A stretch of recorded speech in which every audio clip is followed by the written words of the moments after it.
오늘 주일에 계신 곳에서 또 교회에서 예배 참여하신 분들을 주님의 이름으로 환영합니다.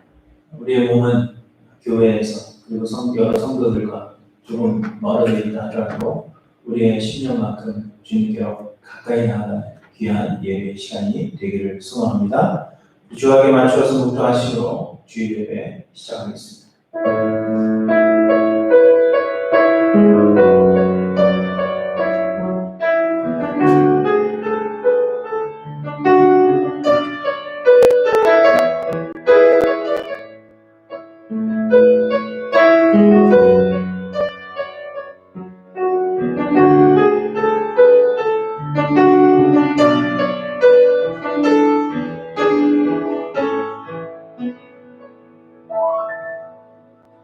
보라, 우리가 굽혀 경배하며 우리를 지으신 여호와 앞에 무릎을 꿇자.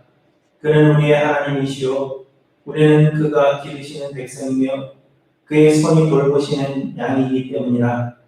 너희가 오늘 그의 음성을 듣거든 너희는 무리바에서와 같이 또 광야의 마사에서 지내던 날과 같이 너희 마음을 완악하게 하지 말지어다. 아멘. 가치 없는 죄인들을 예수 그리스도의 고귀한 피로 사시고 우리를 용서하사 자녀 삼으신 은혜에 감사를 드립니다. 하나님만이 우리의 구원이시오 우리의 도움이시며 우리의 참된 목자가 되사 선한 길로 인도하시는 줄 믿사오니 주님만을 온전히 의지하게 하시고 주께 삶을 드리는 자들이 되게 하여 주시옵소서. 오늘 우리에게 말씀하시는 하나님의 음성을 듣게 하시고 주의 말씀에 온전히 순종하는 하나님의 양들이 되게 하여 주시옵소서. 감사를 드리며 선한 목자 되시는 우리 주 예수 그리스도의 이름으로 간절히 기원하옵나이다. 아멘. 사도신경으로 시간 고백하시겠습니다.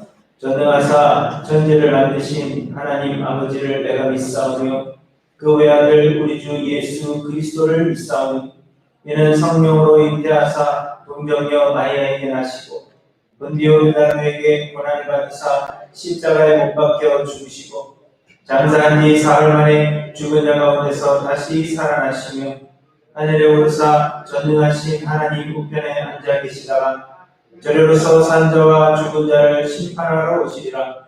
성령을 믿사오며 거룩한 공예와 성도가 서로 교통하는 것과 죄를 사하여 주시는 것과 몸이 다시 사는 것과 영원히 사는 것을 믿사옵나이다. 아멘. 잘하십니다.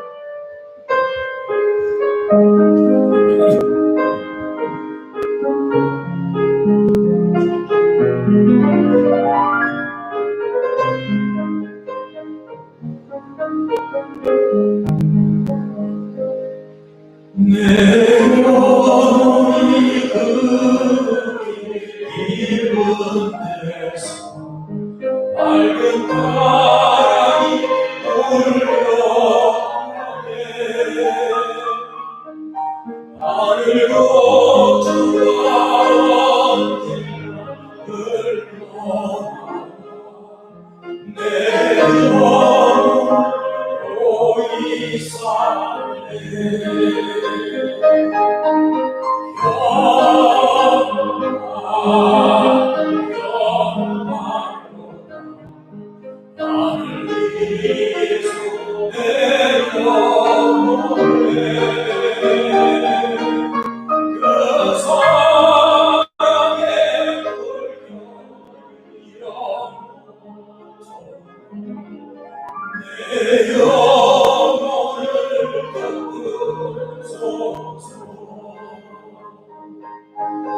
내 마음속에서 사랑이 깊이 묻힌 고백으로 나의 고를 데려가줘. 그 아무도 없으리라.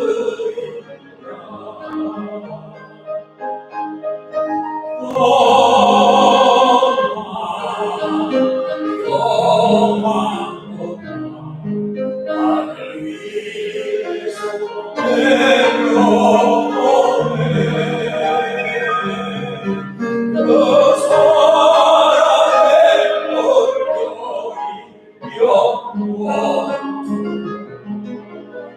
내 영혼 덮으소서. 내 영혼의 평화가 넘쳐나 주의 큰 복을 받으리라. 내가 주야로 함께 있어 내 영혼이 편히 쉬네.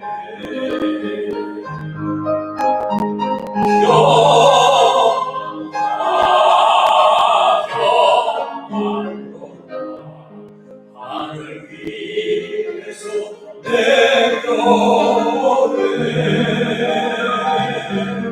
그 사랑의 물결 영원토록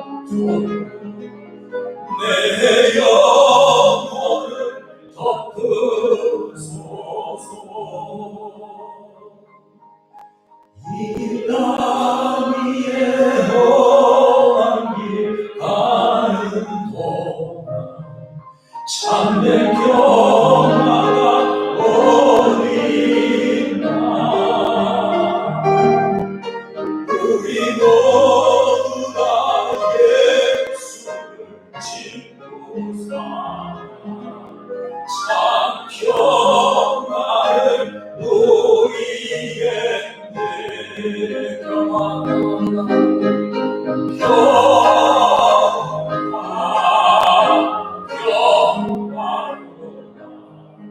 하늘 위에서 내려오네. 그 사랑의 물결 영원토록 내 영혼을 덮으소서.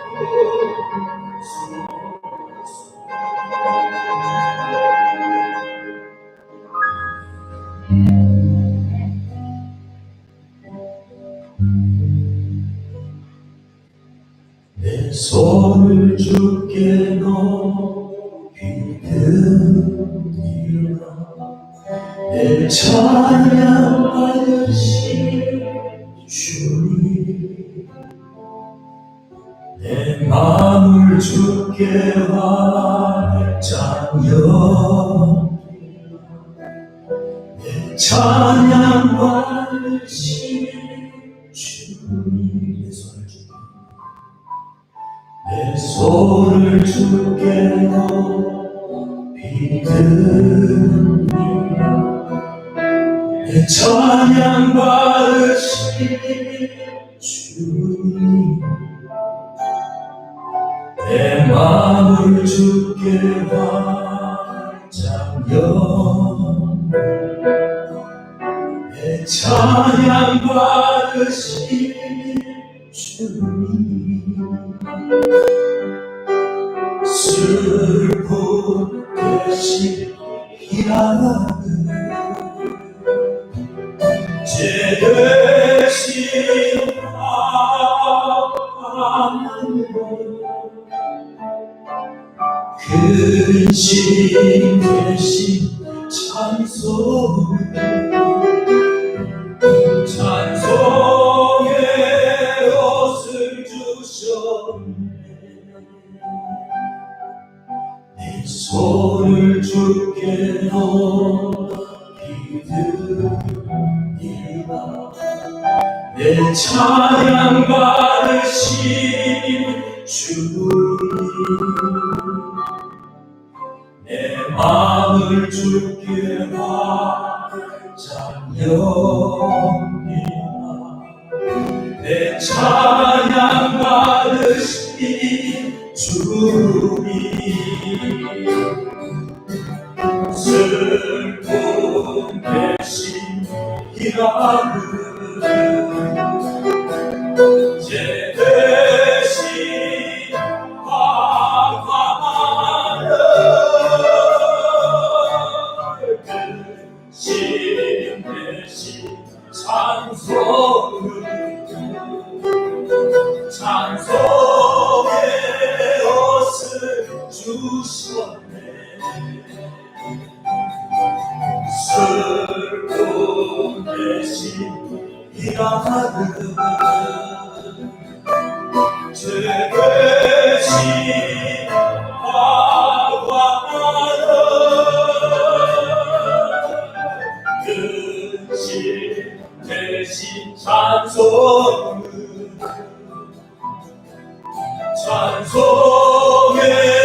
것을 주셨네. 오른손 높이 들어 찬양합니다. 슬픔 대신 일하는 제 대신 화관은 근심 대신 찬송의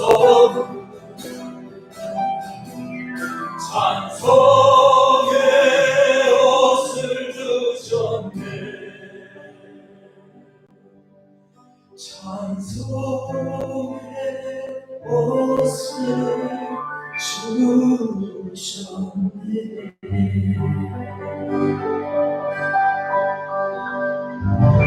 아멘.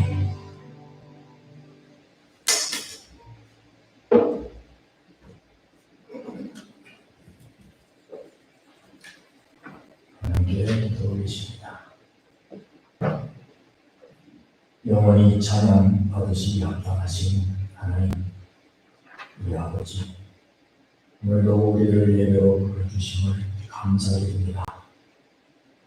오늘도 우리의 죄를 사하여 주신 십자가의 공로를 의지하여 주님 앞으로 나왔습니다. 우리의 예배를 받아 주시옵소서.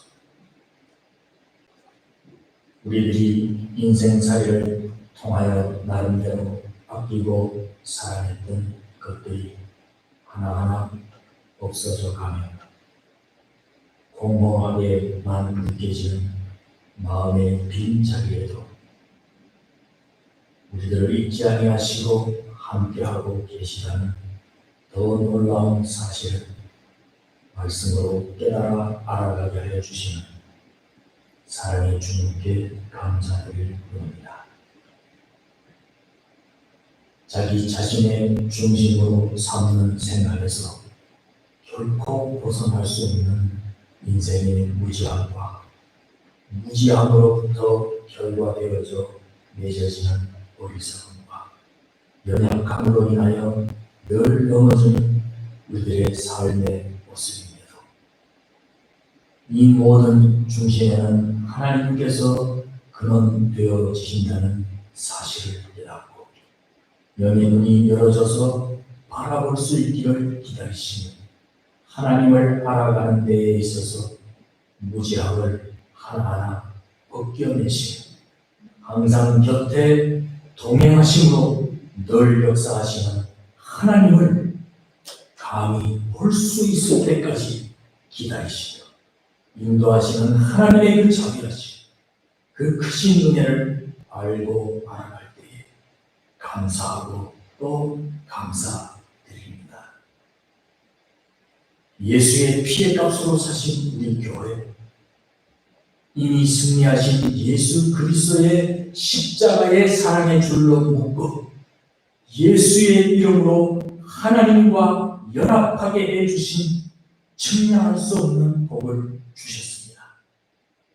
그렇기 때문에 믿는 우리들의 삶은 내 중심의 생각대로 인생 경험의 기준대로 판단되어지는 대로 울고 웃고 할 수가 없게 하셨습니다.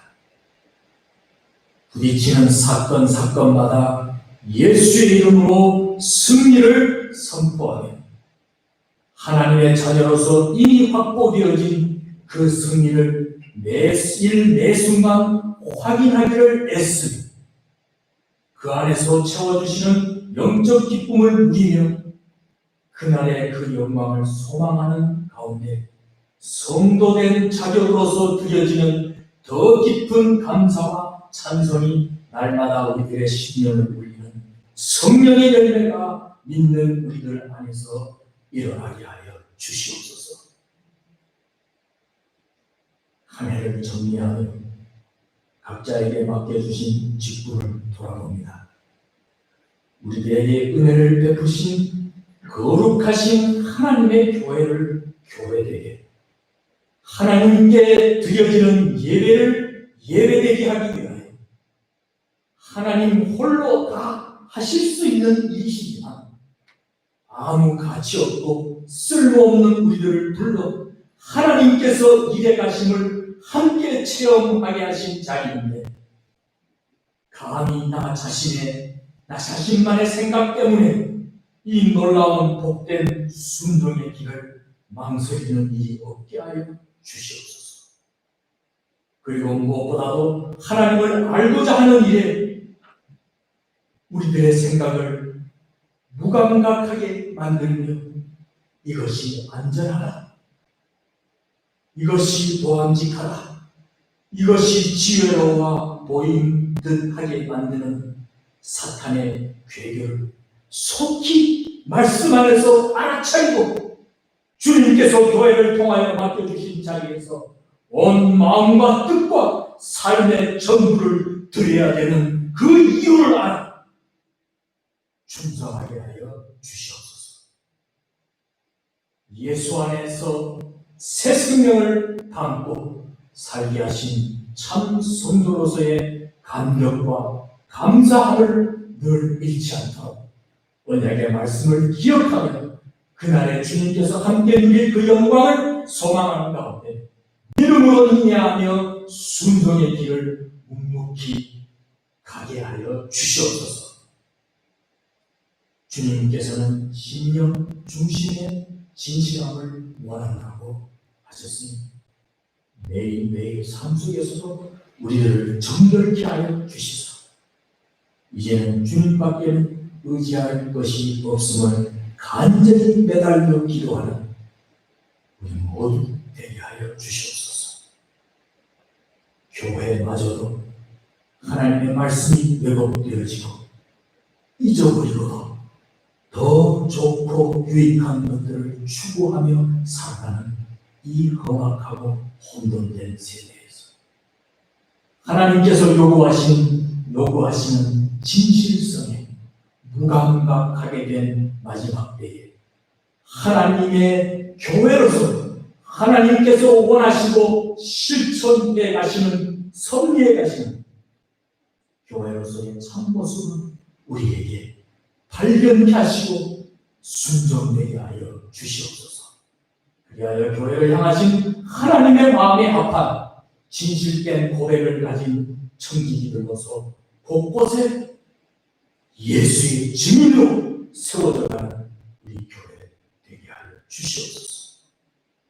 말씀을 듣고 쓰신 우리 목사님 성령으로 붙들어 주시사 선포되어지는 말씀을 통하여 하나님의 은혜와 사랑의 깊이와 넓이를 더 깊이 깨닫는 복된 시간 되게 하여 주시옵소서.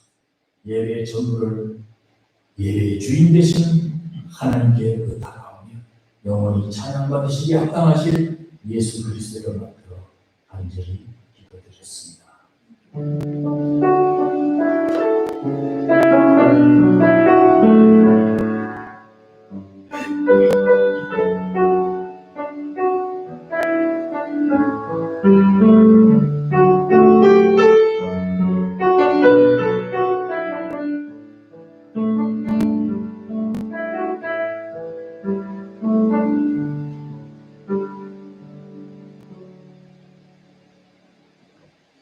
하나님의 말씀입니다. 사도행전 15장 19절에서 35절까지 보시겠습니다.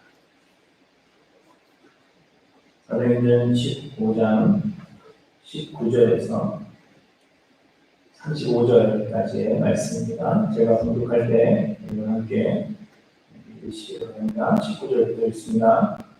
그러므로 내 의견에는 이방인 중에서 하나님께로 돌아오는 자들을 괴롭게 하지 말고 다만 우상의 더러운 것과 음행과 목매어 죽이는 것과 피를 멀리하라고 편지하는 것이 옳으니 이는 예로부터 각 성에서 모세를 전하는 자가 있어 안식일마다 회당에서 그 글을 읽음이라 하더라.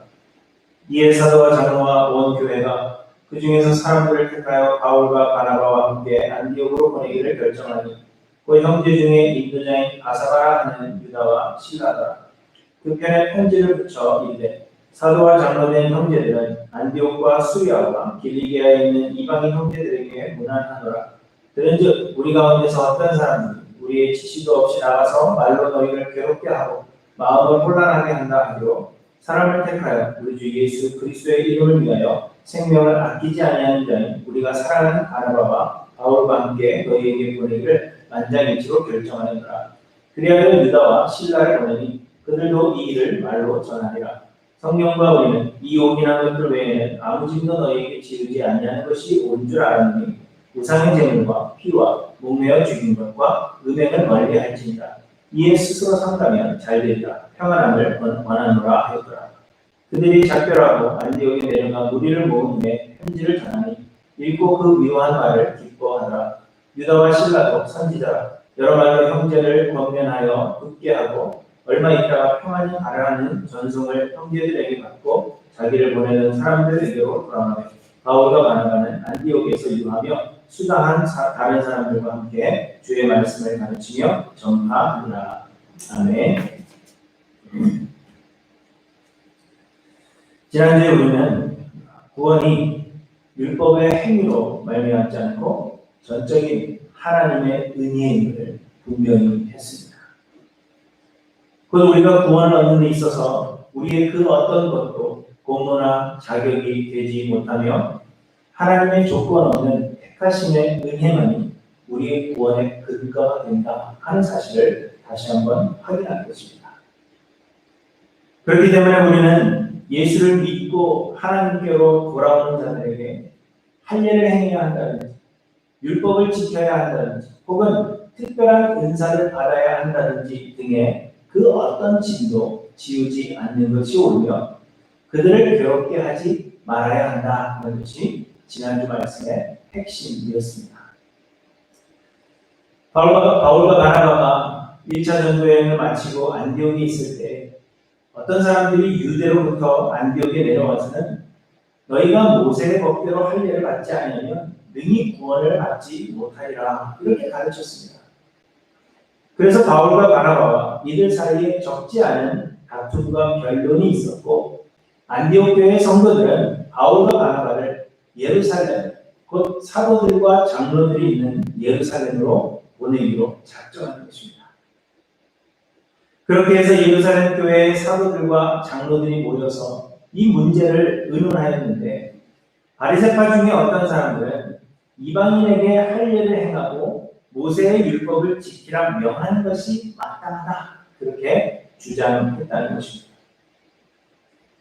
그러나 이방인들에게 은혜를 베푸시려는 하나님의 계획에 대한 베드로의 그 경험담과 바나바와 바울을 통한 이방인들 향하신 하나님의 역사하심에 대하여 경청한 야고보는 하나님의 말씀 곧 성경에 근거하여서 다음과 같이 결론을 내립니다. 곧 오늘 본문의 19절과 20절의 말씀입니다. 그러므로 내 의견은 이방인 중에서 하나님께로 돌아오는 자들을 괴롭게 하지 말고 다만 우상의 더러운 것과 음행과 목매어 죽인 것과 피를 멀리하라고 편지하는 것이 옳으니 이렇게 이야기합니다. 그리고는 안디옥과 수리아와 길리기아에 있는 이방인 형제들에게 다음과 같이 편지합니다. 23절부터의 말씀을 보시면 사도와 장로된 형제들은 안디옥과 수리아와 길리기아에 있는 이방인 형제들에게 문안하노라. 그런즉 우리 가운데서 어떤 사람들이 우리의 지시도 없이 나가서 말로 너희를 괴롭게 하고 마음을 혼란하게 한다 하기로 사람을 택하여 우리 주 예수 그리스도의 이름을 위하여 생명을 아끼지 아니하는 자인 우리가 사랑하는 바나바와 바울과 함께 너희에게 보내기를 만장일치로 결정하니라. 그리하여 유다와 실라를 보내니 그들도 이 일을 말로 전하리라. 성경과 우리는 이 요긴한 것들 외에는 아무 짐도 너희에게 지우지 아니하는 것이 옳은 줄 알았느니 우상의 제물과 피와 목매어 죽인 것과 음행을 멀리할지니라. 이에 스스로 산다면 잘되리라. 평안함을 원하노라. 이렇게 편리한 것입니다. 곧 구원은 전적으로 하나님의 은혜요. 하나님은 우리에게 그 어떤 것도 요구하시지 않는다는 것을 분명히 하는 것입니다. 구원을 얻기 위해서 할 일을 행해야 하는 것도 아니며 율법을 지켜 행해야 하는 것도 아니고 예수가 그리스도이심을 믿는 믿음이 있다면 구원을 얻은 것으로 인정하는 것입니다. 그런데 그럼 이상한 것은 이방인 중에서 하나님께로 돌아오는 자들에게 모세의 율법의 짐을 지우지 않으므로 그들을 괴롭게 하지 않는 것이 옳다. 그렇게 말하고 있는 야고보가 이방인 형제들에게 우상의 제물과 피와 목매어 죽이는 것과 음행을 멀리해야 한다. 이렇게 이야기하고 있다는 것입니다. 우상의 제물과 피와 목매어 죽인 것과 음행을 멀리해야 한다는 것 역시도 하나님께서 모세에게 주신 율법의 조항들입니다.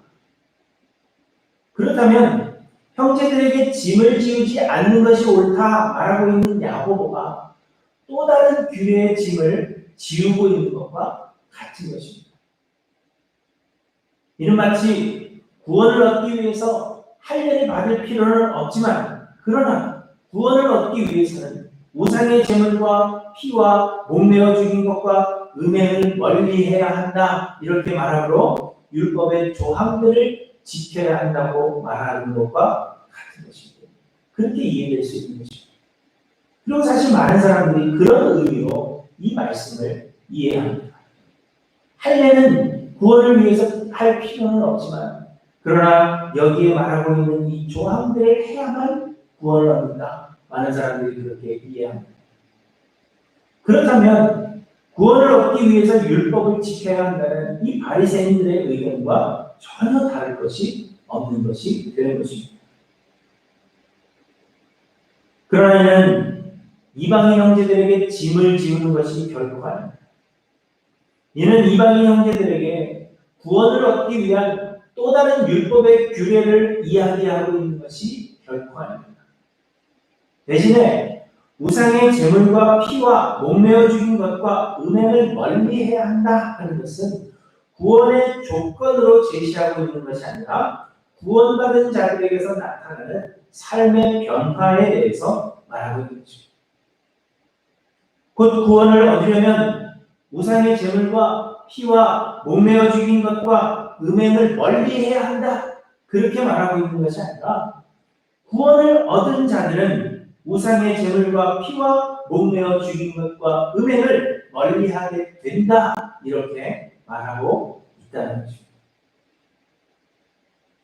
여러분 구원이란 단지 우리의 죄를 용서받고 하나님의 심판을 면하게 되었다는 그러한 단순한 논리가 아닙니다.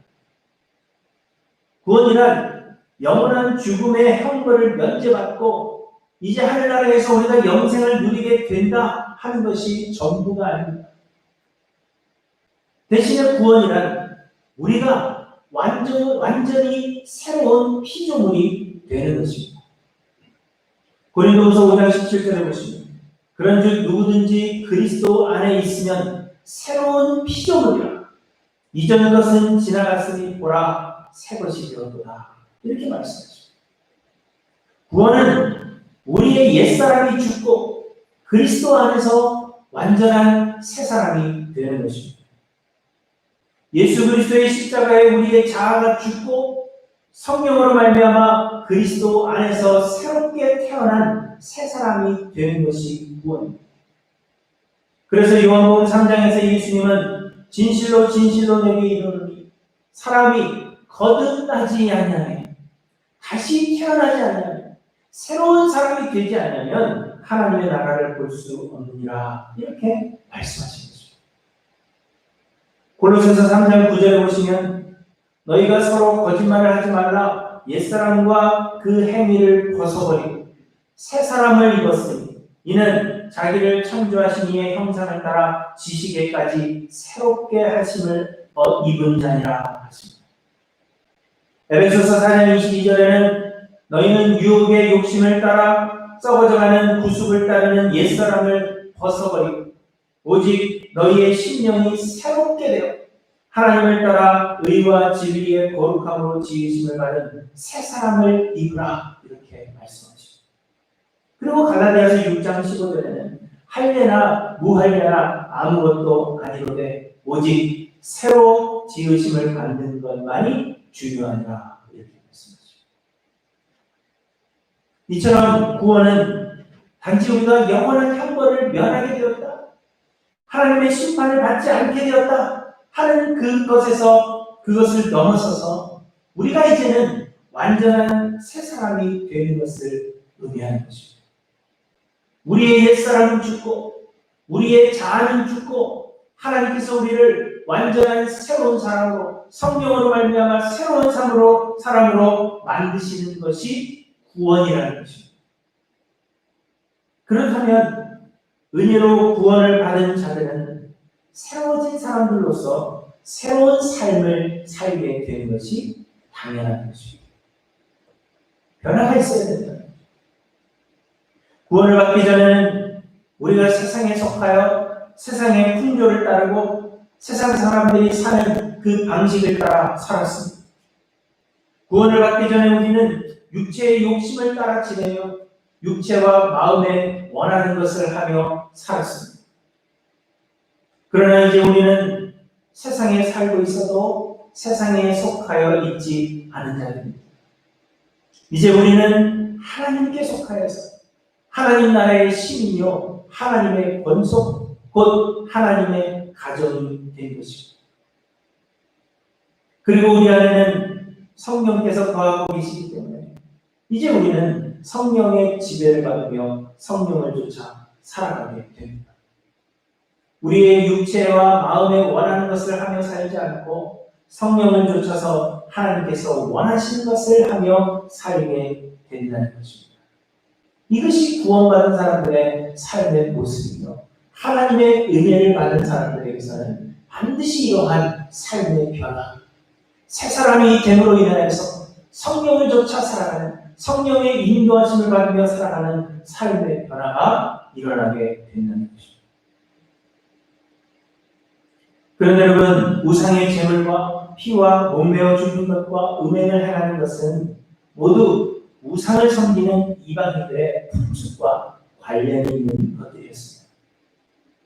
이방인들은 우상을 숭배하였으며 우상에게 제사할 때 몸매어 죽인 것들을 사용했습니다. 그래서 피가 그대로 있는 채로 우상에게 제물을 드렸던 것입니다. 그러나 하나님은 이스라엘 백성들에게 하나님께 제사할 때에는 피를 모두 흘리라고 그렇게 말씀하셨습니다. 성소 휘장 앞 여호와 앞에서 그 피를 7번을 뿌리고 회막한 여호와 앞에 있는 분향단 뿔에 그 피를 바르며 그리고 나머지 모든 피는 회막문에 있는 번제단에 쏟게 하셨습니다. 왜냐하면 이 피는 생명을 상징하는 것이기 때문에. 그래서 피를 모두 흘리는 것은 죽음을 의미하는 것입니다.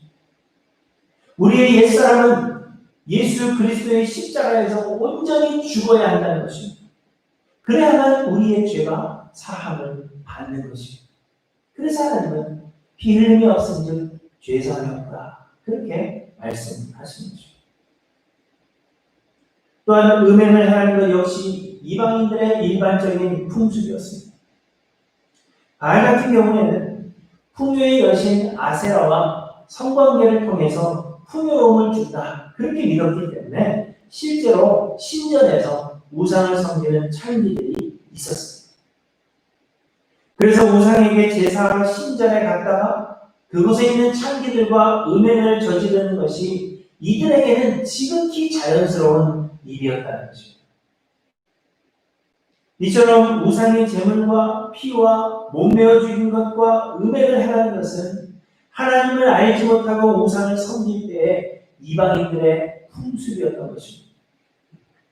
그러나 이제는 하나님의 은혜로 구원을 얻었고 하나님의 권속으로서의 새 사람이 되었기 때문에 이방의 풍습들을 버리는 것이 마땅하다. 그렇게 말씀하고 있는 것입니다. 율법을 행해야 하는 것은 아니지만 구원을 얻기 위해서 할례를 반드시 행해야 하는 것은 아니지만 그러나 너희가 구원을 얻은 사람들이라면 이전에 행하던 옛사람으로서 행하던 그 이방의 풍습들을 버리게 되는 것이 너무나도 마땅한 것이다. 그것을 이야기하고 있는 것입니다. 그래서 예루살렘에 있던 사도들과 장로들은 하나님께로 돌아온 이방인 형제들에게 이 이방의 풍습을 떠나도록 권면하고 있는 것입니다.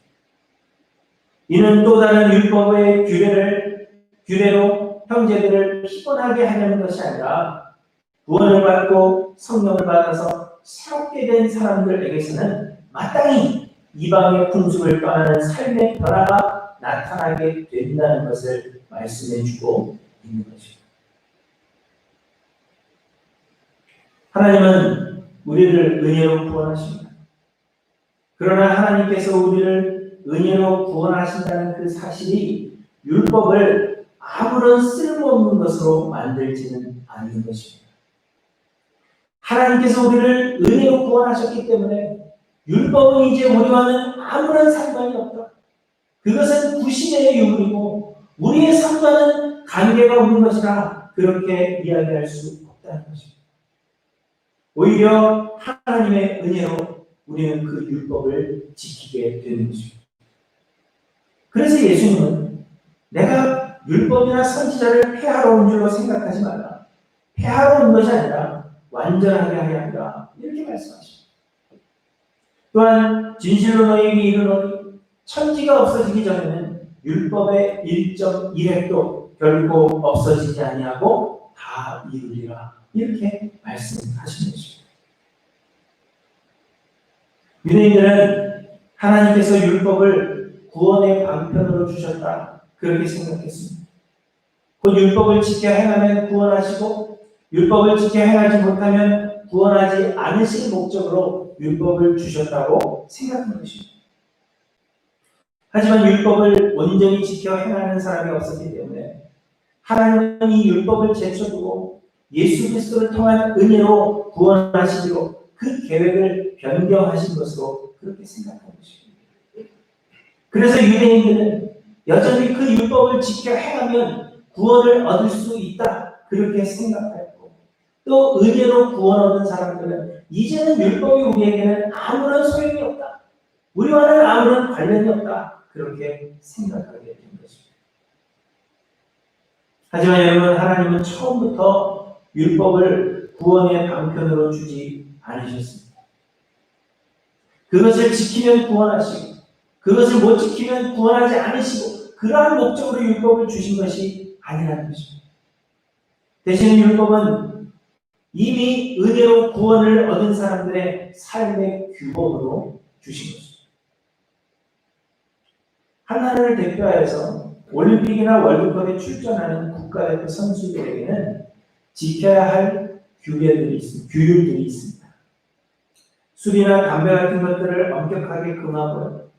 특정한 음식이나 약은 먹을 수 없으며 또 일정한 기간 동안에는 외출을 금지할까.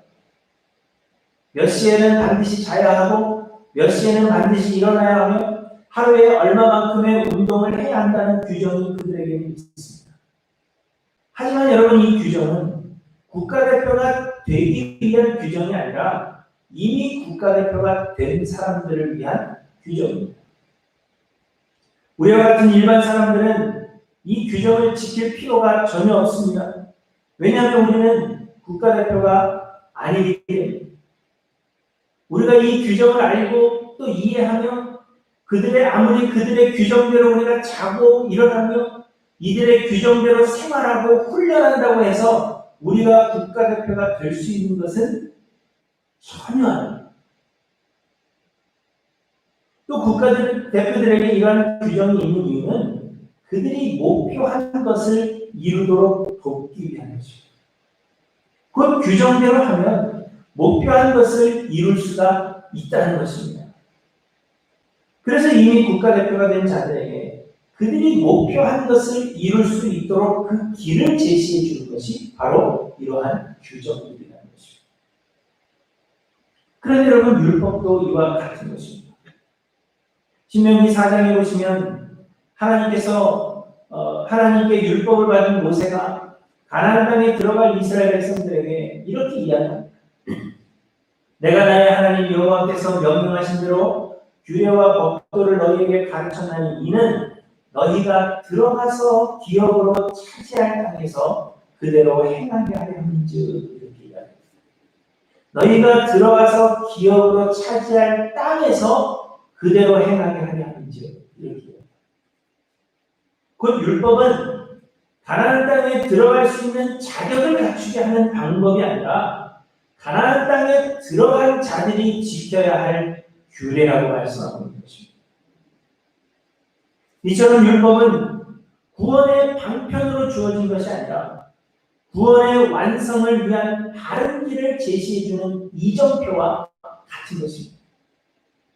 하나님께서 은혜로 구원하신 사람들은 어떻게 살아가기를 원하시는지, 하나님께서 택하신 자들을 죽음에서 구원하시고 새로운 생명을 허락하셔서 그들로 하여금 완성하시려고 하시는 하나님의 자녀들의 모습이 무엇인지, 또한 우리가 최종적으로 닮아야 할 예수 그리스도의 거룩하게 할 것이 과연 어떠한 것인지를 알게 하시는 것이 곧 율법이라는 것입니다.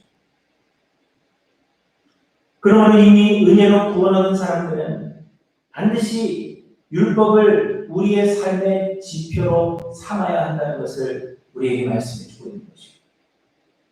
다윗은 주의 말씀은 내 발의 등이요 내 길의 빛이라 그렇게 고백했습니다.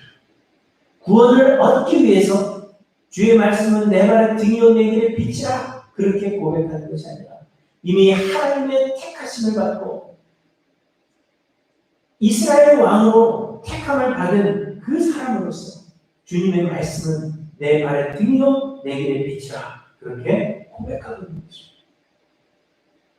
그러므로 예수 그리스도의 은혜로 구원함을 얻은 우리 믿는 사람들은 하나님께서 주신 율법을 쓸모없는 것으로 여기지 말아야 한다는 것입니다. 오히려 우리는 이 율법을 사모하여 주야로 묵상하고 율법을 지켜 행하기를 힘써야 한다는 것을 말씀하고 있는 것입니다. 그런데 여러분, 이 율법은 우리의 힘으로 지킬 수 있는 것이 결코 아닙니다. 우리는 모두 죄인인지라 우리에게는 이 율법을 지켜 행할 능력이 없습니다. 그러나 예수를 그리스도로 믿는 자들에게는 하나님께서 성령을 보내주시는 것입니다. 더 정확하게 말하면 하나님께서 성령을 보내주심으로 예수가 그리스도이심을 믿게 되는 것입니다. 고린도전서 12장 3절 성령으로 아니하고는 누구든지 예수를 주시라 할 수 없다 말씀하십니다. 그래서 믿는 자들 안에 성령께서 거하고 계신다 하는 사실을 알게 되는 것입니다. 그리고 그 성령께서 우리로 하여금 하나님이 주신 율법을 지키게 하십니다. 우리의 힘으로는 율법을 지켜 행할 수 없지만 우리 안에 거하시는 성령께서 율법을 지키고자 하는 그 마음과 열정과 능력을 우리에게 허락해 주신다는 것입니다. 그러므로 여러분, 하나님의 은혜는 율법을 폐하지 않습니다. 오히려 율법의 완성이 되는 것입니다. 은혜로 구원을 얻은 자들은 율법을 쓸모없는 것으로 여기지 않고 율법을 사모하여 묵상할 뿐만 아니라 율법을 지켜 행하고자 힘쓰지 않을 수 없게 된다는 것을 우리에게 말씀하고 있는 것입니다. 우리는 율법으로 구원을 얻을 수는 없습니다. 율법은 구원의 방편이 결코 아닙니다. 그러나 구원 얻은 자들이 바라보고 걸어가야 할 이정표가 있다면 그것이 곧 율법이라는 것입니다. 그래서 우리는 하나님의 법을 사모하여 묵상하고 율법대로 살고 하나님의 말씀대로 살고, 물론 우리는 쉽지 않겠지만 성령의 이 도우심을 바라며 우리는 말씀대로 살고자 힘쓰게 되지 않을 수 없다는 것입니다. 그러면 어떤 사람들은 우리가 은혜로 구원을 얻은 것이기 때문에 우리의 삶은 어떠해도 상관없다 그렇게 생각합니다. 하나님은 우리의 모습 이대로를 받으시기 때문에 우리가 하나님께 나와서 예배하고 있다는 사실이 중요한 것이지 우리의 삶의 모습은 중요하지 않다 그렇게 주장합니다. 우리가 일주일간 어떤 삶을 살았든지 간에 우리가 하나님 앞에 예배하는 것 그것만으로 하나님 우리를 기뻐하실 것이다 그렇게 생각하는 것이죠.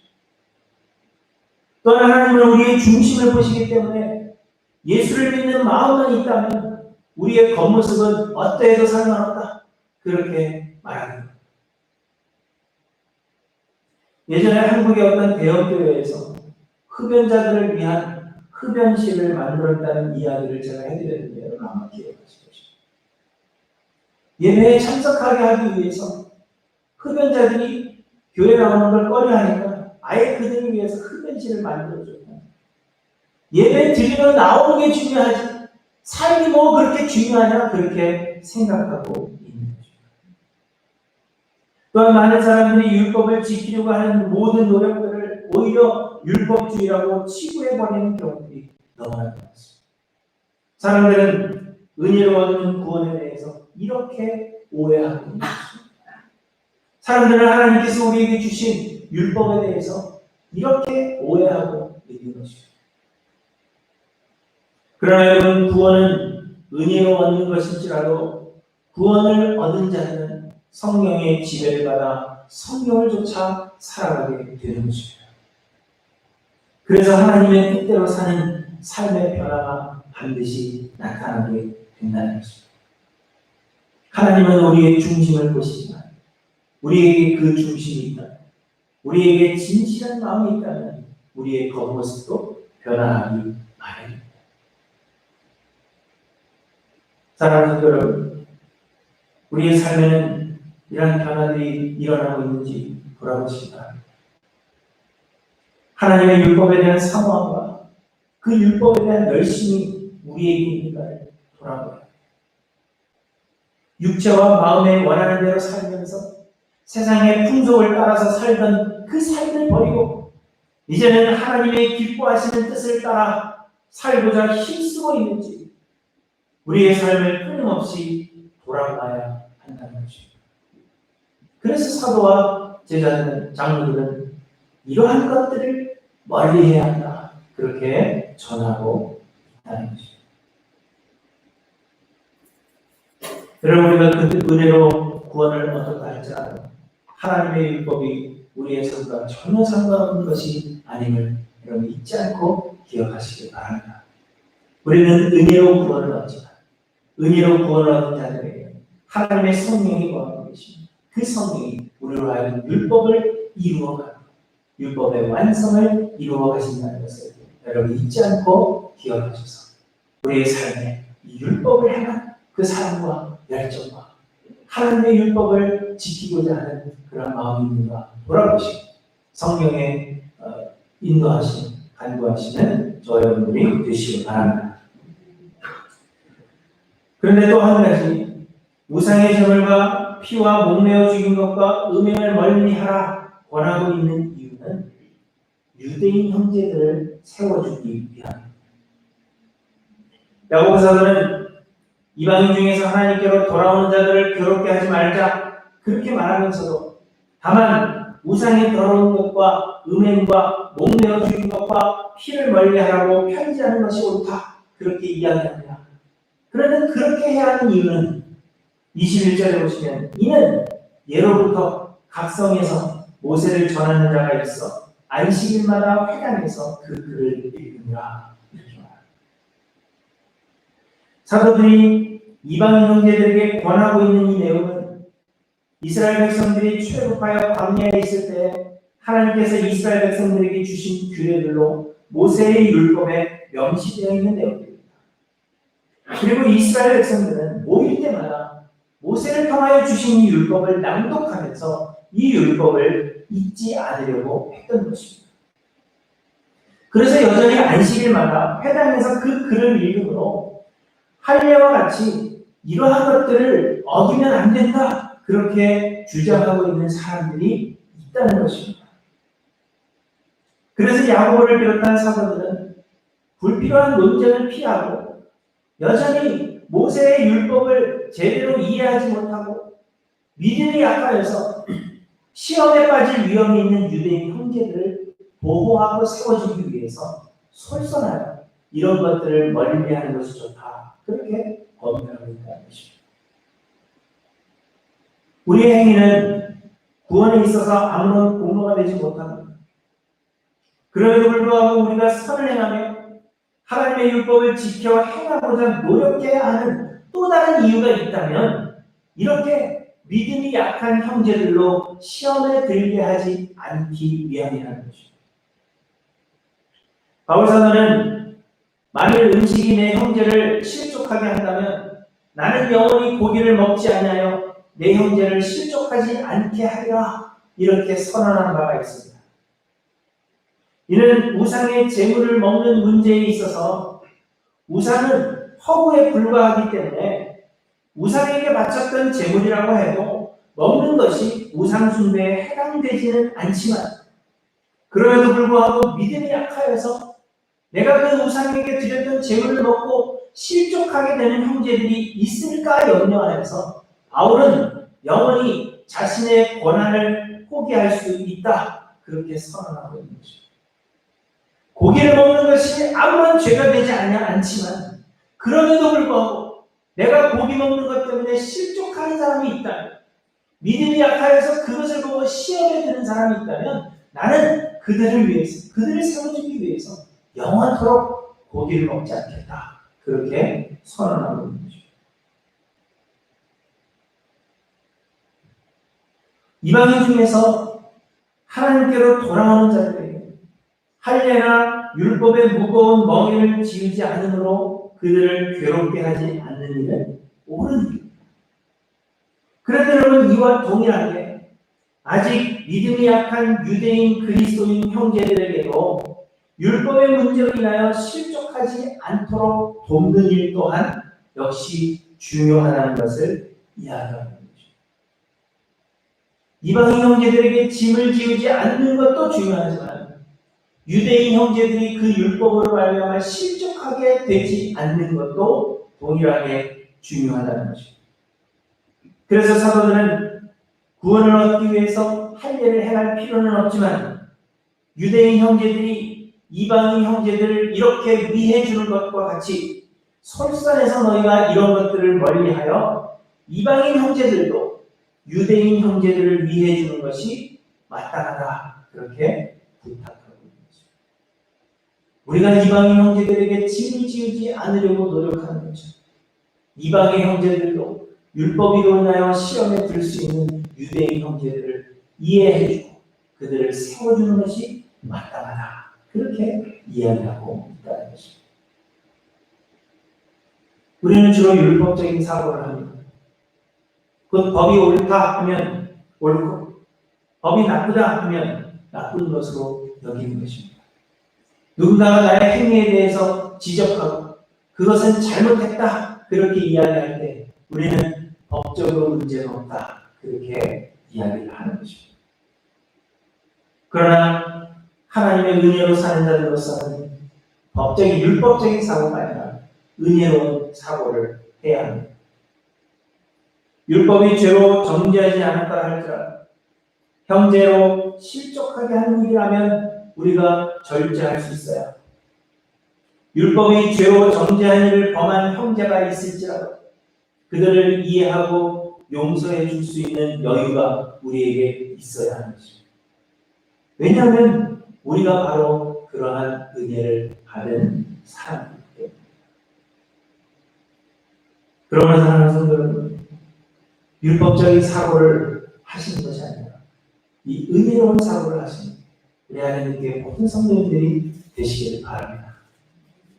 형제로 실족하게 하지 않기 위해서 내가 원하지 않는 것이라 할지라도 하나님께서 행하라 하시는 그 일에 순종할 줄 알고 형제가 실족하지 않게 하기 위해서 내 권리를 마땅히 포기할 줄 알고 사랑하는 모든 성도들이 되시기를 소원합니다. 이처럼 하나님의 은혜는 율법을 폐하지 않습니다. 율법은 구원의 방편이 아니며 우리는 하나님의 은혜로만 구원을 얻었을지라도 율법은 선한 것이며 우리로 그리스도의 거룩함을 이루어 하나님께서 예비하신 모든 신령한 복을 누리도록 돕는 신앙의 이정표가 되는 것입니다. 그리고 우리 안에 거하시는 성령께서 우리를 도와 율법의 완성을 이루어 가십니다. 예수 그리스도의 은혜로 구원받은 우리는 육체와 마음이 원하는 대로 하며 세상 풍조를 따르던 옛사람을 벗어버리고 하나님의 뜻을 따르는 영의 새로운 사람이 되기 위하여 율법을 사모해야 합니다. 또한 믿음이 약한 형제들로 실족하게 하지 않기 위하여 율법이 금하는 것들을 멀리해야 할 필요가 있음을 우리에게 말씀해 주십니다. 복 있는 사람은 여호와의 율법을 즐거워하여 그의 율법을 주야로 묵상한다. 그렇게 우리에게 말씀하고 있습니다. 율법이 우리를 구원하지 못하더라도 하나님께서 주신 율법을 즐거워하여 주야로 묵상하고 성령의 도우심으로 삶으로 그 율법을 지켜나가기를 소망하시는, 그래서 복 있는 사람들이 모두 되시기를 주님의 이름으로 간절히 축원합니다. 기도하십니다. 하나님 아버지 감사합니다. 우리를 죄에서 구원하여 주시고 우리에게는 아무런 공로도 없고 자격도 없지만 그럼에도 우리를 하나님의 자녀라 칭해 주시며 하나님의 영원한 기업을 우리를 위하여 예비하여 주신 주님의 그 은혜를 진심으로 감사를 드립니다. 우리로 하여금 구원의 완성을 이루며 예수 그리스도를 닮는 거룩함에 이르도록 하시기 위하여 우리에게 율법을 허락하여 주시고 그 법을 따라 갈 수 있도록 성령으로 우리에게 보내주신 주님의 그 은혜를 진심으로 감사를 드립니다. 하나님, 우리가 은혜로 구원을 얻었다 할지라도 율법이 폐하여지지 않은 것임을 기억하게 하여 주셔서 하나님의 말씀, 율법을 사모하여 주야로 묵상하는 자들 될 수 있도록 주님 인도하여 주시고 성령의 도우심으로 그리스도의 거룩함을 온전히 이루고 하나님께서 우리를 위하여 예비하신 신령한 복들을 모두 누리며 살아가는 사랑하는 모든 성도들 될 수 있도록 주님 역사하여 주시옵소서. 우리의 삶의 모습을 돌아보게 하여 주시고 율법을 사모하는 마음 우리들에게 허락하여 주시기를 간절히 소원하고 감사드리며 예수님의 이름으로 기도드리옵나이다. 아멘. 찬송가 200장입니다. 갈보미한 그 말씀 찬양하십니다.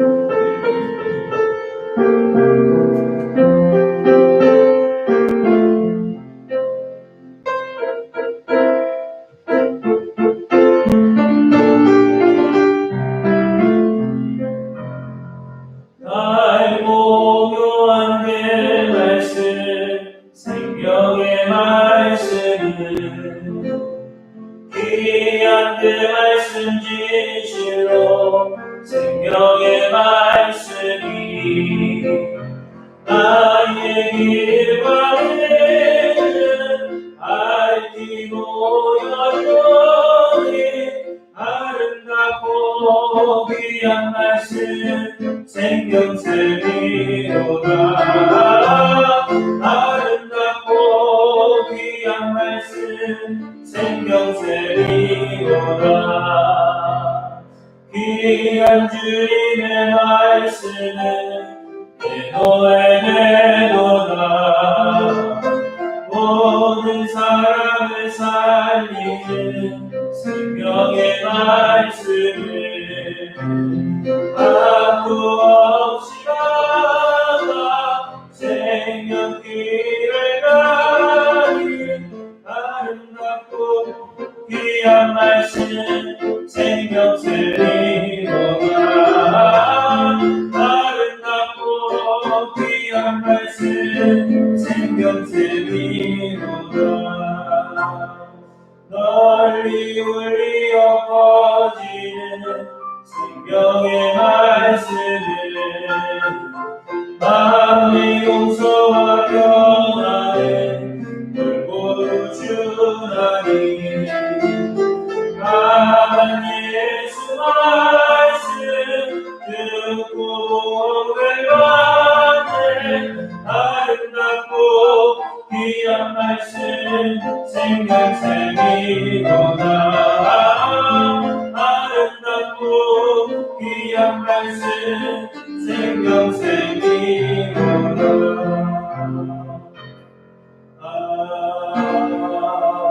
아멘.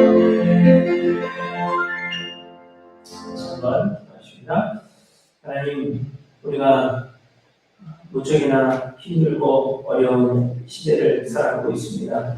그러나 이 모든 것이 하나님의 주권과 하나님의 계획하신 가운데 있는 줄 믿사오니 하나님이 이를 통하여 하나님의 뜻하신 말을 속히 이루어 주시며 우리가 진멸하지 아니하도록 우리를 지키시고 인도하여 주시옵소서.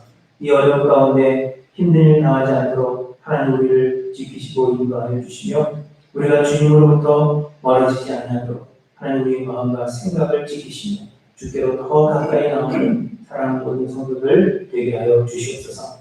어려운 당하는 자들 주님 돌아보시고 피할 길을 허락하여 주시며 이 시간들을 통하여 주님이 모든 것의 주인이심을 다시 한번 기억하며 주께로 더 가까이 나오는 복된 시간들이 되도록 주님 역사하여 주시옵소서. 이제는 우리 주님 예수 그리스도의 은혜와 아버지 하나님의 극진하신 사랑하심과 성령님의 교통 충만 역사하심, 하나님이 주신 율법을 사모하여 주야로 묵상하고 그리하여 은혜로 구원을 얻은 자들이 거룩함을 이루어 그리스도를 닮아가기를 소망하는 하나님께 모든 성도들 위해 이제로부터 영원토록 함께 계실지어다. 아멘.